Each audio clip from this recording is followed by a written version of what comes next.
नमस्कार साथियों, मैं अमन आपके अपने कोचिंग इंस्टीट्यूट गुरुजी एजुकेशन में आपका हार्दिक स्वागत और अभिनंदन करता हूं। साथियों, आज हम पढ़ने वाले हैं फिजिक्स और फिजिक्स में स्टार्ट करते हैं अपना चैप्टर गति। इससे पहले हम लोग अपना एक चैप्टर यूनिट मात्रा कंप्लीट कर चुके हैं। अब शुरू करते हैं गति। साथियों, इसे हम दो पार्ट में कंप्लीट करने वाले हैं। ये अपना पहला पार्ट है, इसमें हम पढ़ेंगे गति के बारे में और फिर भौतिक राशियाँ कितने प्रकार की होती हैं और फिर दूरी और जानेंगे, फिर विस्थापन के बारे में और फिर चाल, वेग, त्वरण, वृत्तीय गति और कोणीय वेग के बारे में। तो साथियों, शुरू करते हैं गति। गति क्या होती है? साथियों, जब कोई वस्तु समय के साथ अपनी स्थिति में परिवर्तन करती है तब हम कहते हैं कि वो गतिशील है, गति कर रही है। जैसे कि अगर मैं यहाँ इस जगह पे हूँ, अगर मैं चल के फिर इधर इस पॉइंट पे आ जाता हूँ तो मैंने कुछ अपनी स्थिति में परिवर्तन किया। तो साथियों, इसमें कुछ टाइम भी लगा है, ऐसा नहीं है कि मैं एकदम से दूसरे स्थान पर प्रकट हो गया। तो जो इसमें टाइम भी लगा कुछ, और जो साथियों जो गति होती है ना, वो अदर चीज़ों पर डिपेंड करती है। जैसे कि अगर मैं चला बट अगर मेरे हाथ में ये मार्कर है, पहले भी था, वहाँ भी था, यहाँ भी था, तो मैंने इसके अकॉर्डिंग गति नहीं की। बट अगर हम कोई बिंदु मान लेते हैं कि ये बिंदु है, ठीक है, ये बिंदु है, अब मैं यहाँ पे खड़ा हूँ और मैं यहाँ से इधर को जा रहा हूँ, तो मैंने इस बिंदु के अकॉर्डिंग गति की। तो गति की जो फुल परिभाषा होती है तो वो ये होती है, किसी स्थिर बिंदु के सापेक्ष जब कोई वस्तु समय के साथ अपनी स्थिति में परिवर्तन करती है तब हम कहते हैं कि वो गति कर रही है, किसी स्थिर बिंदु के सापेक्ष। ठीक है साथियों। अब साथियों देखते हैं, गति हो गया अपना, और फिर देखते हैं भौतिक राशियाँ। भौतिक राशियाँ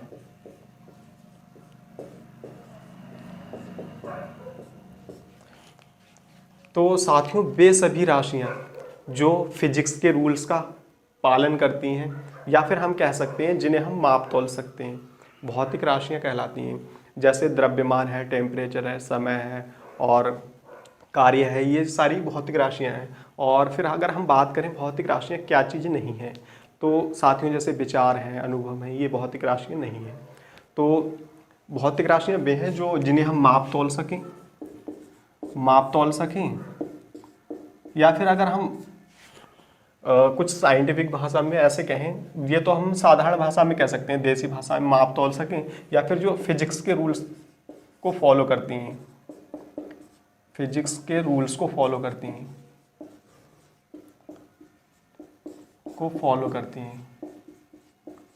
वो होती हैं साथियों भौतिक राशियाँ। अब साथियों, भौतिक राशियाँ कितने टाइप्स की होती हैं? तो साथियों, भौतिक राशियाँ दो टाइप्स की होती हैं। नंबर एक सदिश राशि और नंबर दो अदिश राशि। अदिश टाइप्स हो गए इसके, दो टाइप्स की होती हैं, अदिश, सदिश।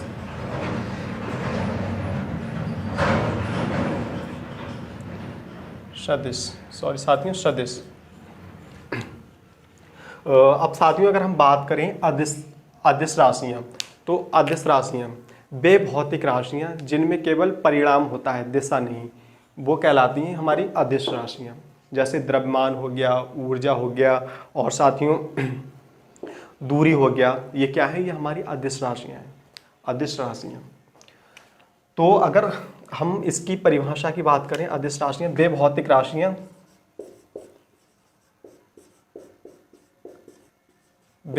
राशियाँ साथियों शॉर्ट में लिख देता हूं, वे भौतिक राशियां जिनमें परिमाण होता है, परिमाण, दिशा नहीं होती, तो वो हमारी अदिश राशियां होती हैं। ठीक है साथियों। तो अगर ये तो हमें समझ में आता है, दिशा होता है हमारा पूरा, पश्चिम, उत्तर, दक्षिण। बट हम बात करें परिणाम क्या होता है, क्योंकि जैसे हम इसमें हमने बोला कि अदिश राशियों में परिमाण होता है, दिशा नहीं होती। तो परिमाण क्या होता है साथियों? परिमाण जो होता है वो दो चीज़ों के कॉम्बिनेशन से मिलकर बनता है। पहला होता है न्यूमेरिक नंबर और दूसरा होता है यूनिट। परिमाण बनता है दो चीज़ों के कॉम्बिनेशन से। फर्स्ट होता है न्यूमेरिक नंबर, न्यूमेरिक नंबर जिसे हम कह सकते हैं आंकिक मान, ये होता है आंकिक। एक होती है आंकिक संख्या, दूसरा जो होता है वो होता है यूनिट। यूनिट या फिर हिंदी में मात्रक। मात्रक जैसे ये जो नंबर है वो 1, 2, 3 ये हो सकता है। मात्रक हो गया केजी, किलोमीटर, ये सब हो सकता है। ठीक है। अब परिमाण, जैसे हम किसी शॉप पे गए, हमने बोला उसे दुकानदार को भाई 2 केजी आलू दे दो या 2 किलो चीनी दे दो। तो जो 2 केजी बोला ना हमने, 2 केजी आलू या चीनी जो भी है वो हमारा परिमाण हो गया। परिमाण जो हम संख्या से दर्शा रहे हैं और उसमें मात्रक भी बोल रहे हैं साथ में, वो हो गया हमारा परिमाण। 2 केजी, 2 हो गया हमारा न्यूमेरिक नंबर और यूनिट मात्रक हो गया हमारा केजी, 2 किलोग्राम आलू दे दो या चीनी दे दो। तो ये होता है हमारा परिमाण।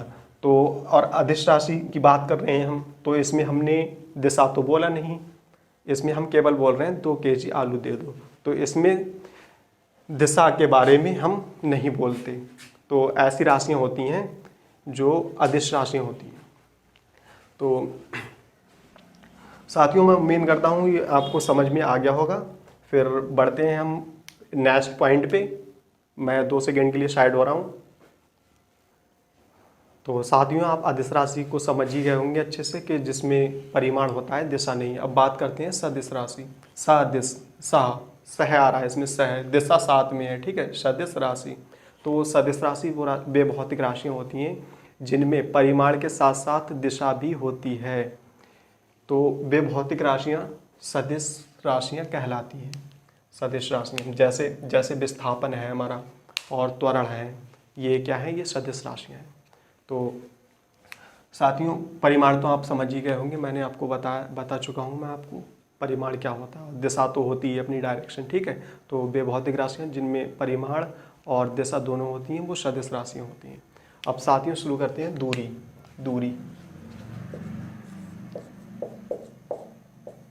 दूरी क्या है? दूरी साथियों 2 बिंदुओं के बीच की दूरी को दर्शाती है, लंबाई को दर्शाती है। तो दूरी जो है वो किन्हीं 2 पॉइंट के बीच की लंबाई को दूरी कहते हैं। साथियों ये एक अदिश राशि है। दूरी क्या है? एक अदिश राशि है और इसे हम मीटर में मापते हैं। ठीक है। तो किन्हीं 2 बिंदुओं के बीच की दूरी, लंबाई को, ये इसकी जो लंबाई होगी AB, ये दूरी होगी साथियों। ठीक है। और फिर अगर बात करें हम विस्थापन की। ठीक है। विस्थापन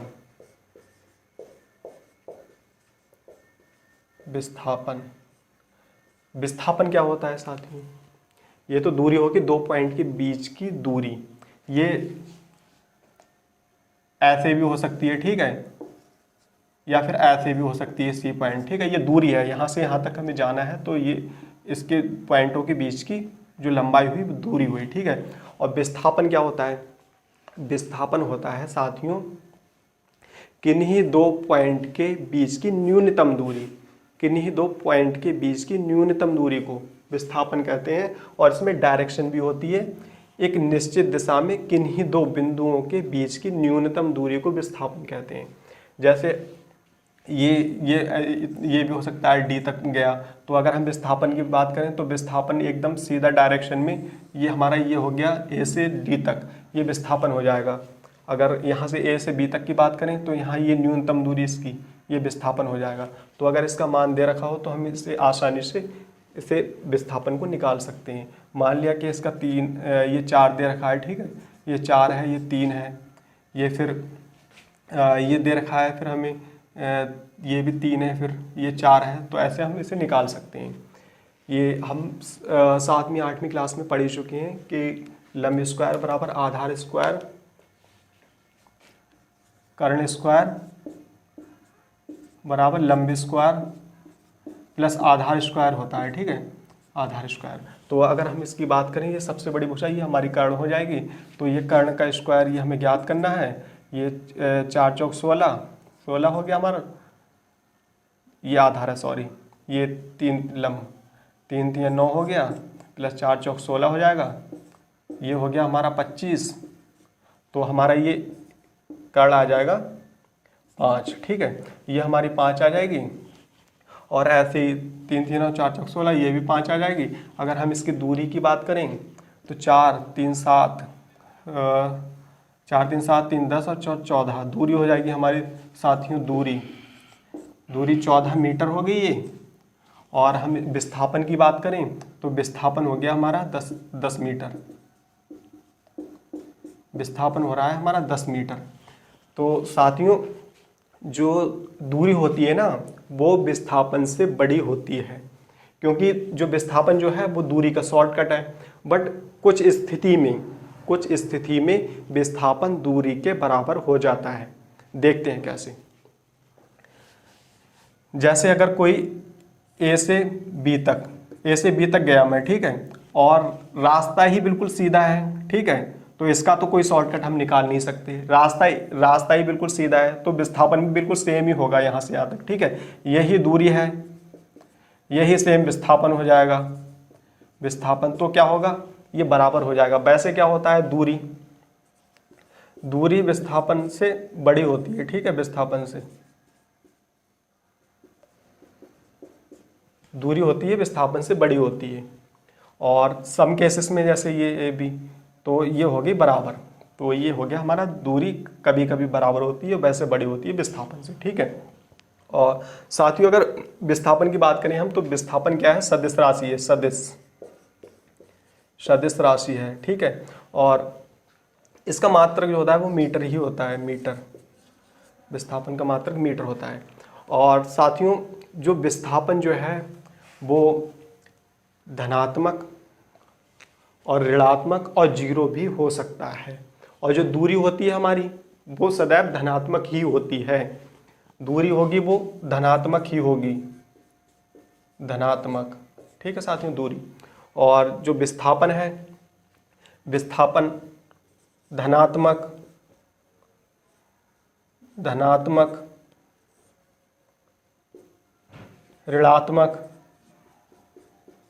ऋणात्मक और जीरो भी हो सकता है, जीरो भी हो सकता है।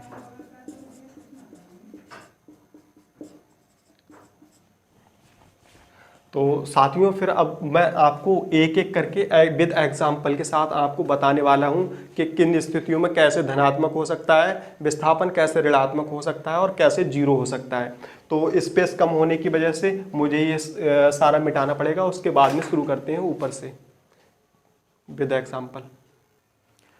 तो साथियों अभी हम बात कर रहे थे कि विस्थापन ऋणात्मक, धनात्मक और जीरो भी हो सकता है। तो देखते हैं एग्जाम्पल के साथ। जीरो कब कब होता है, जीरो तब होगा जब वस्तु गति ही ना करे, यानी कि विराम अवस्था में हो, विराम अवस्था में ही रहे। और दूसरा तब होगा जब कोई वस्तु या व्यक्ति किसी स्थान पर जाता है और तुरंत वापस आ जाता है उसी स्थान पर, यानी कि लौट आए उसी स्थान पर। अगर हम उस यहाँ से मैं एक बॉल उस दीवार पे मारूं और वो यहीं आ जाती है मेरे हाथ में, तो विस्थापन जीरो हो जाएगा, यानी कि वस्तु उसी स्थान पर लौट आए। अगर वस्तु लौट आए तो दूरी तो होगी जो दूरी उसने कवर की, मगर विस्थापन उसका जीरो हो जाएगा। और बात करें नेक्स्ट पॉइंट की कब होगी, तो अगर कोई व्यक्ति एक ट्रैक पर, गोल ट्रैक है, उस पर अगर चक्कर लगाता है, वो उस वृत्ताकार मार्ग पर एक चक्कर पूर्ण कर लेगा, तो वो जितनी दूरी का वो ट्रैक बना हुआ है, जैसे 2 किलोमीटर 3 किलोमीटर, तो उसकी दूरी तो उतनी हो जाएगी, बट वो सेम उसी पॉइंट पर आ जाएगा एक पूर्ण चक्कर कंप्लीट करने के बाद, तो उसका विस्थापन जो है वो जीरो हो जाएगा, यानी कि वृत्ताकार पथ पर पूर्ण चक्कर होने पर विस्थापन जीरो हो जाएगा। तो देखते हैं, जैसे ये तो है विराम अवस्था में, कोई वस्तु चले ही ना, उसी स्थान पर रहे, ठीक है, और वस्तु लौट आए।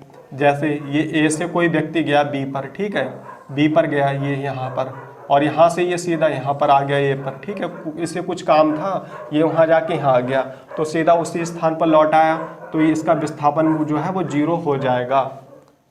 और बात करें अगर वृत्ताकार पथ पर, तो वृत्ताकार पथ पर ये अगर कोई व्यक्ति यहाँ से साथियों, वृत्ताकार मार्ग पर कोई व्यक्ति ए से चलना स्टार्ट करता है, दौड़ना स्टार्ट करता है, तो वो इस पॉइंट से दौड़ना स्टार्ट किया है, उसने चलना स्टार्ट किया है, अगर वो इसी स्थान पर वापस आ जाएगा ये पूर्ण चक्कर कंप्लीट करने के बाद, तो यहाँ पर फिर से उसका विस्थापन 0 हो जाएगा चक्कर पूर्ण हो जाने पर। तो साथियों, ये यहाँ से दौड़ता हुआ सेम उसी पॉइंट पे यहाँ आ जाएगा, तो उसका पूर्ण चक्कर पर विस्थापन 0 हो जाएगा। और अगर वृत्ताकार पथ पर हो गया। अब अगर हम बात करें धनात्मक कब होता है, तो जब जो विस्थापन जो है वो दूरी की दिशा में ही हो तो वो धनात्मक होता है। जैसे अगर कोई ए व्यक्ति है, धनात्मक कब होगा, सेम डायरेक्शन में हो, सेम डायरेक्शन हो दूरी की दिशा में ही अगर विस्थापन होगा तो वो होगा धनात्मक। जैसे कोई ए से बी पे जा गया, बी पॉइंट पर, यहाँ से अगर सी पर गया या फिर डी पर यहाँ से गया, सी डी, तो ये जो विस्थापन है ना, ये इसी की डायरेक्शन में हो रहा है, ठीक है, इसी के डायरेक्शन में ही है। तो हम अगर उसी के डायरेक्शन में ही होगा तो ये धनात्मक होगा। अगर हम ऋणात्मक की बात करें, ऋणात्मक कब होता है, तो ऋणात्मक का एक एग्जाम्पल देखते हैं हम। ऋणात्मक कब होगा,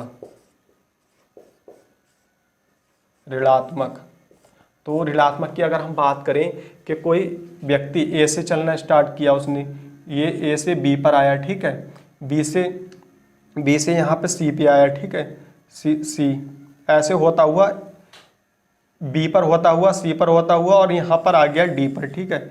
ये पॉइंट है, एक मतलब रास्ते हैं, कोई चौक समझ लो या कुछ रास्ते गलियाँ समझ लो, ठीक है, ऐसे होते हुए यहाँ तक आ गया। जैसे कुछ गलियाँ हमारी ऐसी होती हैं, किसी हमें प्लेस तो पास ही होता है, बट वो रास्ते ऐसे होने के कारण हमें घूम के जाना पड़े, तो फिर ऐसे घूमते हुए हम इस प्लेस पर आ गए। तो विस्थापन क्या होता है, विस्थापन देखता है उस पॉइंट तक जाने के लिए न्यूनतम दूरी। तो इसकी न्यूनतम दूरी अगर हम ये देखें तो ये ही हो जाएगी, तो विस्थापन हमारा जो होगा वो ऋणात्मक हो जाएगा, क्योंकि ये जो है उसकी दूरी की डायरेक्शन में नहीं है, उसकी दिशा में नहीं है दूरी की। ये तो हो जाएगी हमारी दूरी, ये 2 किलोमीटर हो गई, मीटर हो गई या किलोमीटर मान लो, किलोमीटर 3 किलोमीटर, और ये होगी हमारी 6 किलोमीटर। तो दूरी होगी हमारी ये 2 3 5 5 6 11, दूरी बैठ रही है हमारी 11 किलोमीटर, और ये मान लिया ये है कुल ऐसी 2 किलोमीटर। तो ये तो हमारा विस्थापन 2 ही किलोमीटर हो गया, वो भी हमारा ये माइनस में, उल्टी डायरेक्शन में, तो ये हमारा ऋणात्मक हो जाएगा। तो विस्थापन होता है न्यूनतम दूरी, और डायरेक्शन में बिल्कुल जिस पॉइंट पर जाना है या जो दूरी का लास्ट पॉइंट है, स्टार्टिंग पॉइंट से लास्ट पॉइंट तक शॉर्टकट रास्ता जो है वो विस्थापन है। जो हमारी हवाई जहाज से जो यात्राएं तय होती हैं एरोप्लेन से, वो एकदम विस्थापन में होती हैं, एक प्लेस से दूसरे प्लेस पर बिल्कुल डायरेक्ट जाते हैं। बट रियल लाइफ में और ये हम शहरों में क्या होता है, वो विस्थापन में दूरी तय नहीं कर सकते, क्योंकि हमें जो मार्ग है, जो रास्ते हैं, उन्हीं पर चलना है, तो उस हिसाब से हमें दूरी ज़्यादा कवर करनी पड़ती है। तो साथियों, ये आपको अच्छे से समझ में आ गया होगा कि किन किन स्थितियों में विस्थापन धनात्मक और ऋणात्मक और 0 होता है। अब साथियों, हम पढ़ने वाले हैं चाल को समझेंगे। मैं 2 सेकंड के लिए साइड हो रहा हूँ, फिर स्टार्ट करते हैं चाल। साथियों, चलिए स्टार्ट करते हैं चाल।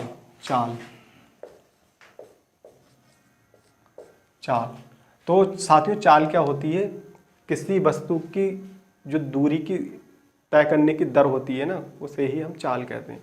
तो क्या होती है, किसी वस्तु के द्वारा प्रति सेकंड चली गई दूरी को हम चाल कहते हैं। किसी वस्तु के द्वारा प्रति सेकंड चली गई दूरी को चाल कहते हैं। तो साथियों क्या होता है, चाल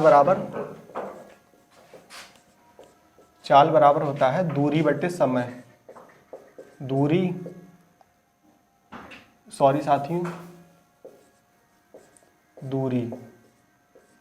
बटे समय।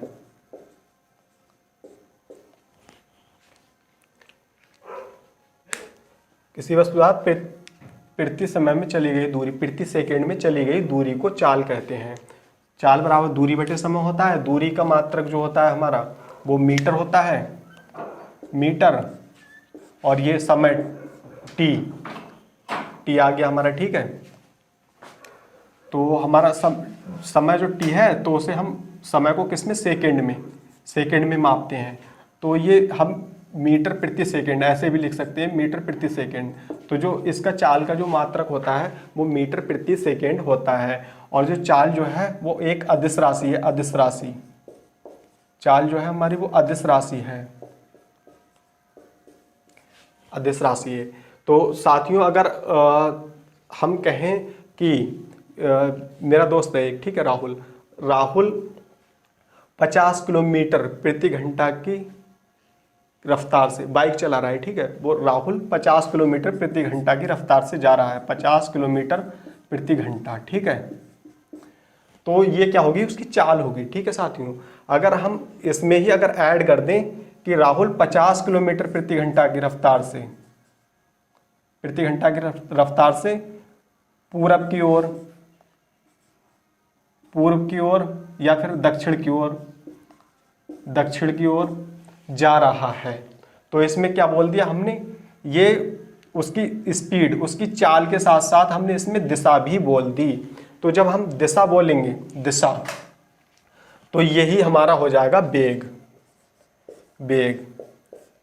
वैसे चाल में और वेग में कुछ ज़्यादा अंतर नहीं है, बट जब हम चाल बताएं, स्पीड बताएं, और स्पीड के साथ में हम अगर दिशा भी ऐड कर दें तो वो हो जाता है, वो कहलाता है हमारा वेग। तो वो वेग कहलाता है।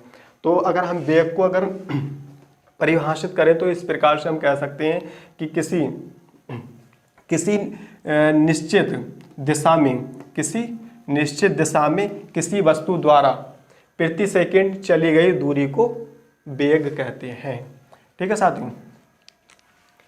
किसी वस्तु द्वारा किसी निश्चित दिशा में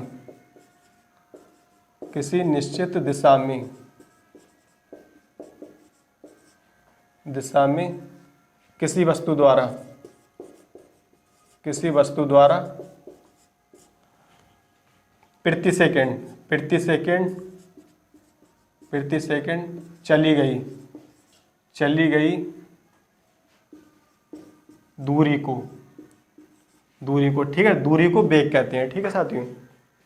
तो साथियों अब हम स्टार्ट करते हैं नेक्स्ट पॉइंट, त्वरण। तो साथियों त्वरण हम स्टार्ट करते हैं। साथियों इसमें एक वेग में एक पॉइंट मिस हो गया है। जो वेग जो होता है हमारा वो होता है सदिश राशि। ये सदिश राशि होता है। अगर हम इसके मात्रक की बात करें तो वेग बराबर होता है विस्थापन बटे समय। विस्थापन बटे समय होता है समय। तो अगर इसका मात्रक जो होगा वो मीटर, विस्थापन मीटर में, और समय सेकेंड। तो इसका जो मात्रक हो जाएगा वो मीटर प्रति सेकेंड। इसका मात्रक जो है वो मीटर प्रति सेकेंड है। तो साथियों शुरू करते हैं त्वरण। साथियों देखते हैं त्वरण के बारे में। त्वरण, इसे इंग्लिश में एक्सीलरेशन भी कहते हैं। इंग्लिश में कहते हैं एक्सीलरेशन।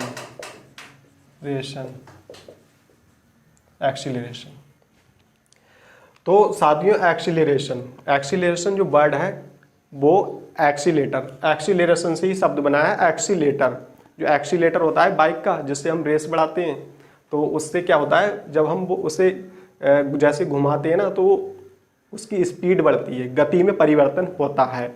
तो उसी से जो है वो त्वरण की उत्पत्ति होती है, त्वरण की।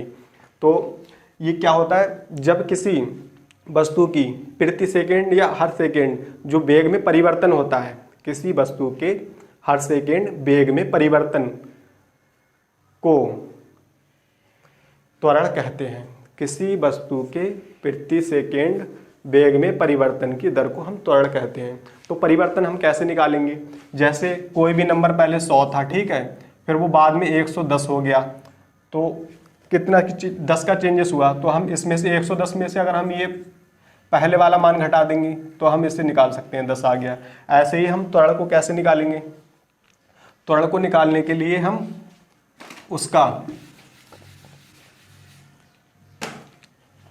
त्वरण को निकालने के लिए उसका अंतिम वेग जो b हो जाएगा, त्वरण को a से हम शो करते हैं, a से जो अंतिम वेग होगा b, और जो प्रारंभिक वेग है वो u होगा हमारा, ठीक है, u हो गया u, और समय t, ठीक है। ये हो गया हमारा a बराबर, ये अंतिम वेग हो गया, ये माइनस चेंज होने के बाद में जो होगा बड़ा वाला अंतिम, बाद में वो, फिर प्रारंभिक वेग, फिर t, ठीक है।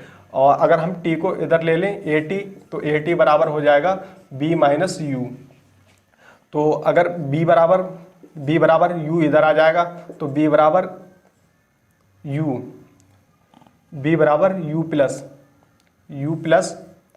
प्लस at, b बराबर u प्लस at हो जाएगा। तो ये हो गया हमारा त्वरण का फार्मूला, और ये हो गया हमारा, इससे हम किसी भी वस्तु की अंतिम वेग निकाल सकते हैं। अंतिम वेग बराबर प्रारंभिक वेग प्लस उसका त्वरण अगर t, तो ये वैल्यू अगर हमें दी हुई हो तो हम इससे निकाल सकते हैं। जैसे किसी वस्तु का जो प्रारंभिक वेग है वो 60 किलोमीटर प्रति घंटा की रफ्तार से चल रही है, ठीक है, और उस पर ये 5 का त्वरण लग रहा है, ठीक है, त्वरण लग रहा है, तो उसकी जो स्पीड होगी वो 4 सेकंड बाद कितनी हो जाएगी? मान लिया, चलो 5 मान लेते हैं, 5 सेकंड बाद कितनी हो जाएगी? तो अंतिम वेग उसका कितना हो जाएगा? अंतिम चाल उसकी कितनी हो जाएगी? u दे रखा है हमें प्रारंभिक 60, ये 60 हो गया, और a बराबर 5, और ये फिर समय 5 सेकंड बाद, तो ये होगी हमारी 5 पंजे 25, और 25 छक्के 150 होते हैं, 150 और 1 0, ये हमारे हो गया 1500, ठीक है, 1500 आ गया। तो साथियों ये त्वरण जो है, त्वरण वो एक सदिश राशि होती है, सदिश, और इसके मात्रक की बात करें तो इसका जो मात्रक होता है वो मीटर प्रति सेकंड स्क्वायर होता है, मीटर प्रति सेकंड स्क्वायर, ठीक है साथियों। अब शुरू करते हैं वृत्ताकार गति। साथियों वृत्तीय गति स्टार्ट करने से पहले कुछ पॉइंट को और समझ लेते हैं। ये जो फॉर्मूला है इसे गैलीलियो का फर्स्ट फॉर्मूला कहते हैं, या ये है गैलीलियो का फर्स्ट फॉर्मूला है, गैलीलियो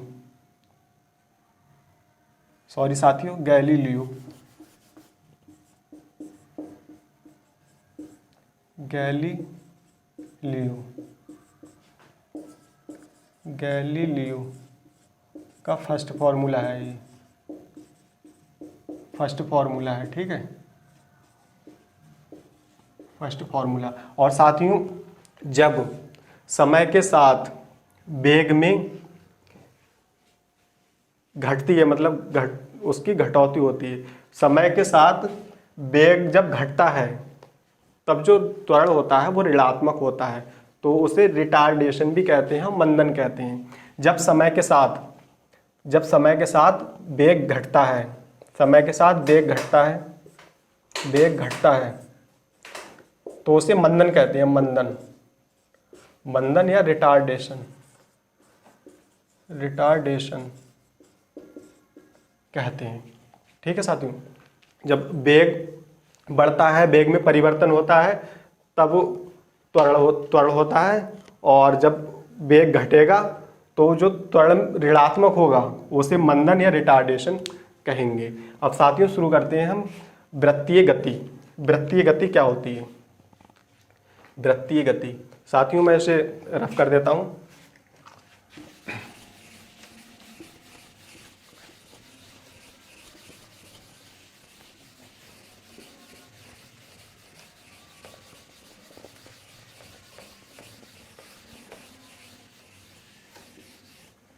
वृत्तीय गति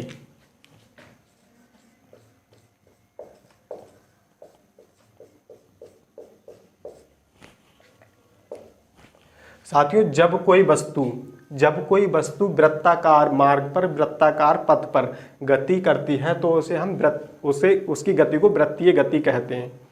और जब वह वस्तु एक समान चाल से गति करती है उस वृत्ताकार पथ पर तो हम कहते हैं वो वस्तु एक समान वृत्ताकार गति कर रही है। तो जो वृत्ताकार पथ पर कोई वस्तु अगर वृत्ताकार पथ पर गति करेगी तो इसे हम कहेंगे वृत्तीय गति। एक समान चाल से करेगी तो एक समान वृत्तीय गति बोलेंगे उसे। और साथियों क्योंकि वृत्तीय पथ पर गति करेगी तो इसकी डायरेक्शन लगातार चेंज हो रही है, ठीक है, इसकी डायरेक्शन लगातार चेंज हो रही है, पूरब से उत्तर, फिर दक्षिण, फिर पश्चिम, ऐसे इसकी डायरेक्शन चेंज हो रही है। तो वेग में परिवर्तन हो रहा है। तो इसे जब वेग में परिवर्तन हो रहा है तो इसे हम बोलेंगे वृत्तीय गति एक त्वरित गति है। त्वरित गति, वृत्तीय गति त्वरित गति है। त्वरित गति है। त्वरित गति है। त्वरित गति है। ठीक है साथियों, अब बात करें हम कोणीय वेग। कोणीय वेग, कोणीय वेग, कोणीय वेग क्या होता है साथियों? जब कोई वस्तु ये वृत्ताकार पथ पर गति कर रही है तो गतिशील वस्तु को केंद्र से, जैसे ये गति कर रही है कोई वस्तु यहाँ से यहाँ आ गई, ठीक है, तो उस गतिशील वस्तु को केंद्र से मिलाने वाली रेखा, केंद्र से मिलाने वाली लाइन प्रति सेकेंड जितना कोण बनाती है, जितना कोण बना लेती है उसे उसका कोणीय वेग, उस वस्तु का कोणीय वेग कहते हैं। जैसे यहाँ से गति कर रही है, ठीक है, ये वस्तु, तो ये यहाँ से यहाँ आ गई, ठीक है, तो उसने जो इतना समय लिया, इतने समय में जो ये कोण बनाया, ये कोण उस वस्तु का कोणीय वेग कहते हैं। जैसे अगर हम बात करें चाल बराबर दूरी बटे समय होता है, अगर हम इसकी दूरी निकालें, चाल निकालें, चाल बराबर ये दूरी ए बी,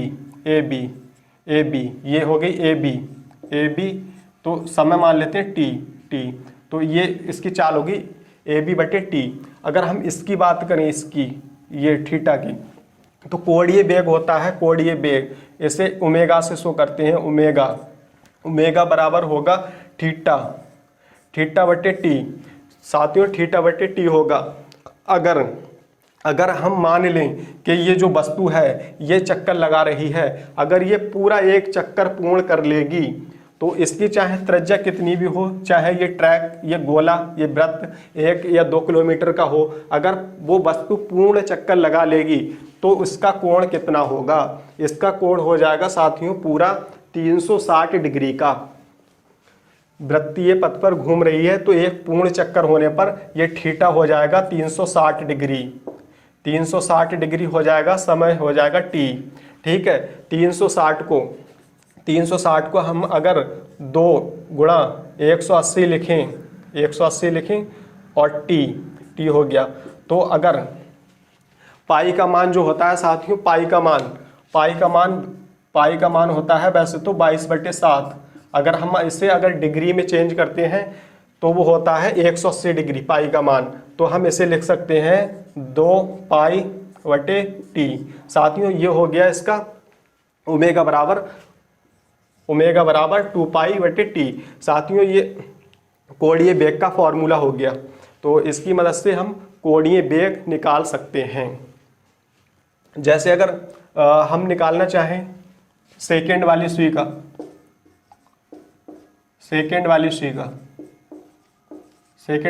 का कोणीय वेग, ठीक है।